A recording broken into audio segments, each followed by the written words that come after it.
kerjaan gue yang sekarang kan jadi ojol kan kayak gitu kan. Kira-kira orang tuanya mau nggak sih kayak gitu kan. Kenalnya itu pas kajian lewat taaruf kayak gitu. Jadi nggak ada pacaran. Karena takut dosa sih ya kayak gitu.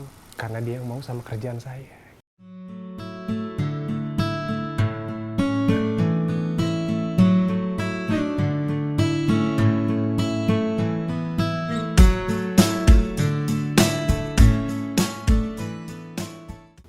Halo semuanya, nama gue Aksani Takwim, dipanggilnya Awim. Pekerjaan sehari-hari jadi driver ojek online di Grab. Keseharian sehari-hari ya ngojol. Umur sekarang 27 tahun, status sekarang sudah menikah, nggak single lagi. Dulu kenal sama istri di mana? Sejak kapan? Kenal sama istri itu di satu kajian sih kayak gitu.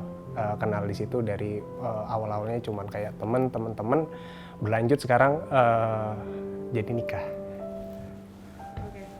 Dulu pacaran atau gimana proses mengenal calon istri? Lewat taaruf kayak gitu, jadi nggak ada pacaran. Kenapa milih taaruf? Karena takut dosa sih ya kayak gitu. Karena emang cari tahu juga kayak gitu kan. Kalau emang pacaran tuh kayak dilarang gitu. Jadi satu-satunya jalan yang dibenarkan sama agama ya lewat cara taaruf untuk kenalan sama perempuan atau kalau mau ngajak serius atau nikah. Sebelumnya pernah gagal nggak saat proses taaruf? Gagal pernah. Beberapa gagal sih kayak gitu sih, sampai akhirnya yang terakhir ini sukses. Ceritain dong proses taaruf sama istri dulu gimana? Kenalnya itu pas kajian kayak gitu kan, di salah satu masjid lah. Nggak boleh diceritain masjidnya apa, soalnya kalau misalkan diceritain mah nanti niatnya udah salah ke masjid. Bukannya sholat, bukannya kajian, malah nyari jodoh. Awalnya emang temen kayak gitu kan, nggak tahu itu udah selang beberapa lama, kayaknya memang wah kayaknya ini emang jodohnya nih kayak gitu kan, dalam hati doang kayak gitu kan, karena kayaknya ini cocok nih kayak gitu. Ya udahlah, singkat cerita kayak nanya ke temennya, bantuin kayak gitu untuk tanyain ke dia nih, ke istri, kalau dia udah ada yang deket atau belum. Di satu sisi memang nggak boleh tuh kan langsung nembak kayak gitu kan, langsung nanya, soalnya kan takutnya nimbulin fitnah atau apa kayak gitu kan, emang nggak boleh tuh. Terus juga ya supaya nggak malu kayak gitu kan, apalagi kalau misalkan dia udah ada yang punya kayak gitu.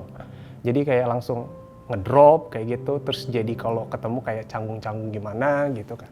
Jalan satu-satunya yang terbaik ya tanya ke temennya kan. Pas udah tanya ke temennya ya ternyata ada. Aduh, ya kayaknya gagal lagi nih kayak gitu kan. Ya udah pas kesana, pas udah diceritain tuh kayak ya udah nggak cocok aja kayak gitu kan. Tapi waktu itu pernah denger juga kalau misalkan ada salah satu kajian kalau sebelum si perempuannya ini udah srek banget kayak gitu kan sama si calonnya nih, boleh nih ditikung nih kayak gitu kan. Kalau nggak salah loh ya kayak gitu ya, boleh kata kayak gitu kan. Oh ya udah, tapi pas mau ditanyain lagi ke temennya dia udah cocok atau serius atau enggak, kayaknya sih kayak mikir kayak ya udah deh, kalau emang jodoh tuh nggak kemana gitu kan. Itu bener, itu serius sih ngomong kayak gitu dalam hati, ya udah nggak usah.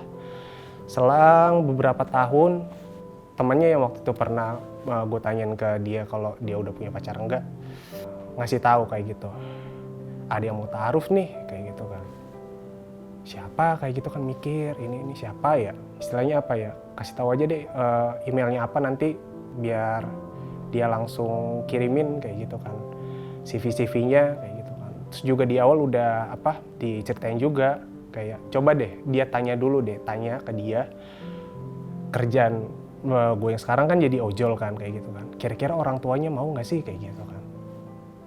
Karena yang sebelum-sebelumnya gagal taaruf karena masalah pekerjaan sih kayak gitu kan. Mungkin orang tua zaman sekarang ya bersikap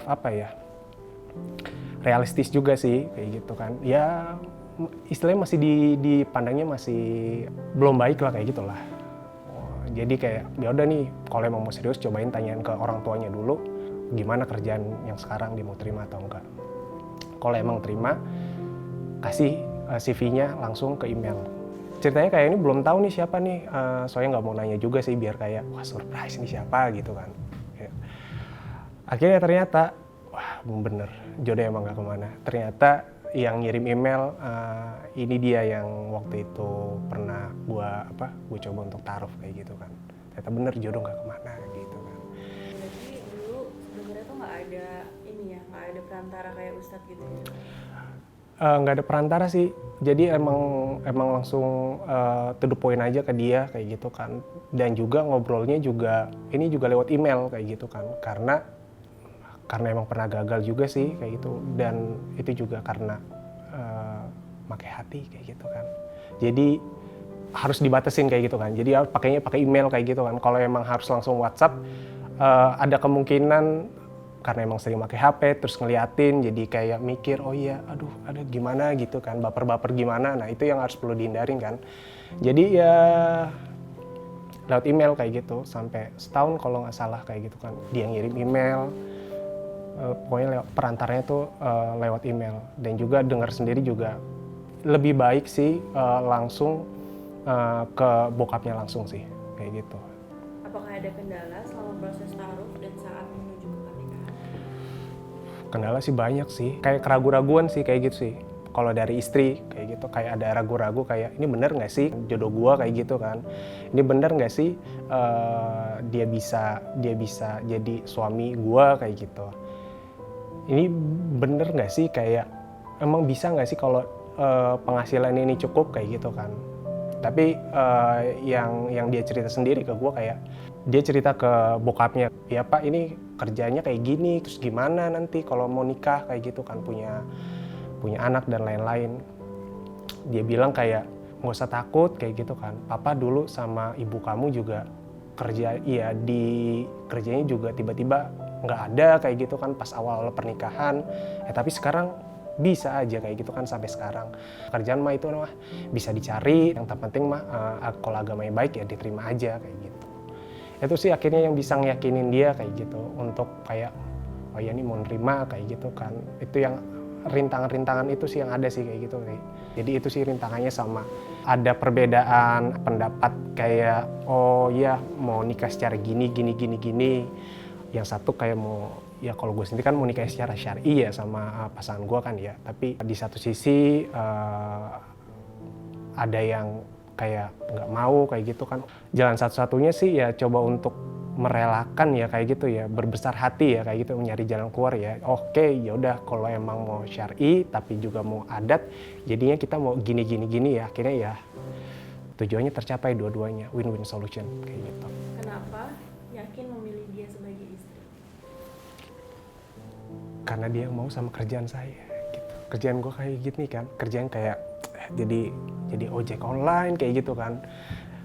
Terus orang tuanya juga nerima juga ya, kenapa nggak diambil gitu kan.